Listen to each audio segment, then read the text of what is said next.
नमस्कार, मैं Nancy Rawat the Bharat में आपका स्वागत है। पेश आज के मुख्य समाचार। बेंगलुरु में आज 14वें एयर इंडिया की शुरुआत, ट्रैफिक एडवाइजरी जारी। पटवारी परीक्षा शुरू होते ही विरोधियों पर आक्रामक हुए सीएम धामी।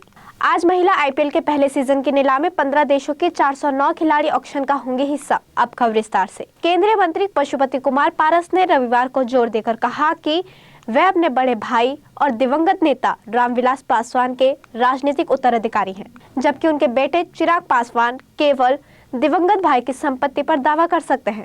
पारस ने यह टिप्पणी मीडिया की तरफ से उनके और चिराग के बीच के रिश्तों के बारे में पूछे गए सवालों पर की। बता दें कि दोनों के रिश्तों में 2 साल पहले उस समय तल्खी आ गई थी, जब पारस ने बगावत का झंडा उठा लिया था और उनके बड़े भाई की ओर से स्थापित लोक जनशक्ति पार्टी लोजपा का विभाजन हो गया था। दूसरी तरफ प्रधानमंत्री नरेंद्र मोदी सोमवार को एरो इंडिया 2023 के 14वें संस्करण का उद्घाटन करेंगे। यह कार्यक्रम कर्नाटका के बेंगलुरु में वायुसेना के येलहंका एयरफोर्स स्टेशन में होना है। एयर इंडिया सैन्य विमानों, हेलीकॉप्टरों, रक्षा उपकरणों और नए युग के एवियोनिक्स के निर्माण के लिए देश को एक उभरते हुए केंद्र के रूप में प्रदर्शित करेगा। इसके चलते 13 से 17 फरवरी तक बेंगलुरु पुलिस ने राजधानी शहर में भीड़ भाड़ से बचने के लिए एक ट्रैफिक एडवाइजरी जारी की है। प्रधानमंत्री कार्यालय के अनुसार एयर इंडिया 2023 का विषय the runway to a billion opportunity है। सिक्किम में भूकंप के झटके महसूस किए गए हैं। रिक्टर स्केल पर इसकी भूकंप की तीव्रता 4.3 मापी गई।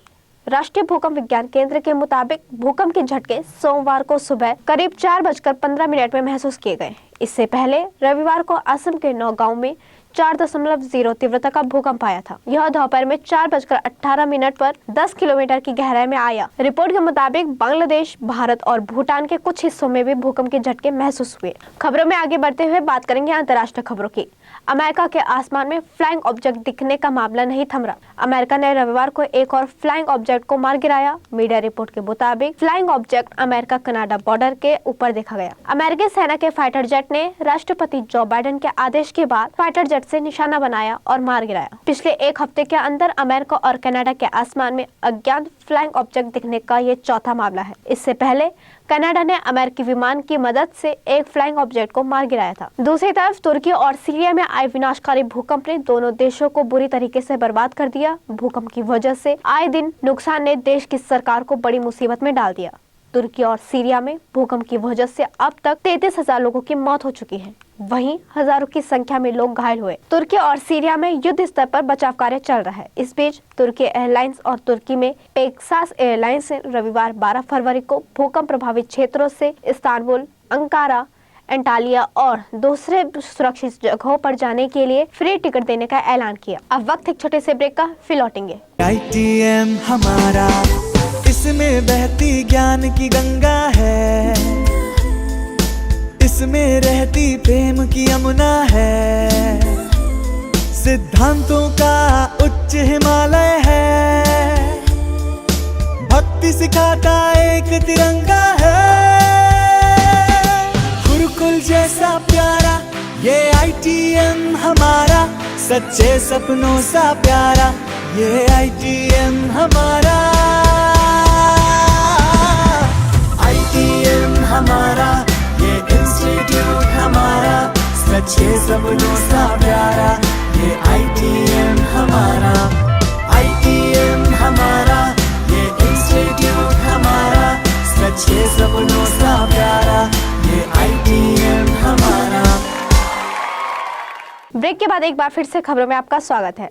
रूस और यूक्रेन के बीच छिड़ी जंग को 1 साल पूरा होने वाला है। रूस ने 2022 में 24 फरवरी को एक स्पेशल मिलिट्री ऑपरेशन के नाम पर यूक्रेन पर सैन्य आक्रमण शुरू किया था। दरअसल ब्रिटेन के रक्षा मंत्री ने कहा कि यूक्रेन के युद्ध की बरसी पर यानी कि 24 फरवरी को रूस एक बड़ी जमीनी हमले की शुरुआत कर सकता है। रक्षा मंत्री ने आगे कहा कि रूस को इस जंग में उतना कुछ हासिल नहीं हुआ जितना कि उसने सोचा था। बेन वॉलिस ने आगे कहा, बौखलाहट में पुतिन अब निर्दोष नागरिकों की हत्या के अपने ऑपरेशन को आगे बढ़ाएंगे क्योंकि उनके हमले का 1 साल पूरा होने वाला है। खबरों में आगे बढ़ते हुए बात करेंगे उत्तराखंड की कुछ प्रमुख खबरों की। महाराष्ट्र में राज्यपाल पद से भगत सिंह कोश्यारी के इस्तीफे के बाद पूर्व मुख्यमंत्री हरीश रावत ने चिंताजनक बताया। कोश्यारी ने भले ही पद से इस्तीफा दे दिया हो, लेकिन हरीश रावत ने इसे भाजपा के शीर्ष नेतृत्व का फैसला बताते हुए निशाना साधा है। फेसबुक पेज पर हरीश ने इस संबंध में एक पोस्ट साझा की है। उन्होंने कहा कि भाजपा के शीर्ष नेतृत्व ने आखिरकार भगत सिंह कोश्यारी को महाराष्ट्र के राज्यपाल पद से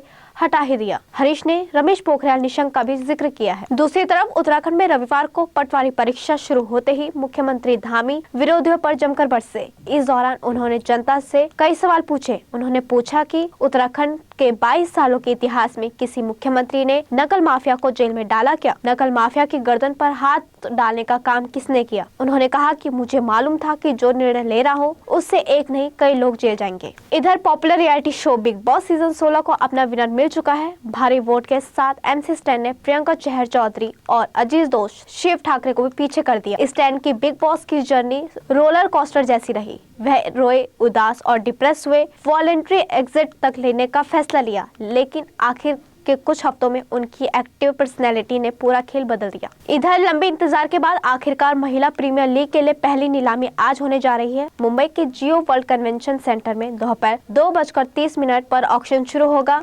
WPL ऑक्शन के लिए BCCI ने महिला ऑक्शन टीम चुनी है। मलिका आडवाणी को यह जिम्मेदारी दी गई। इस ऑक्शन में 15 देशों की कुल 409 खिलाड़ियों पर बोली लगेगी, जिनमें से महज 75 से लेकर 90 खिलाड़ियों की किस्मत चमकने वाली है। इसी के साथ आज के समाचार समाप्त हुए। धन्यवाद।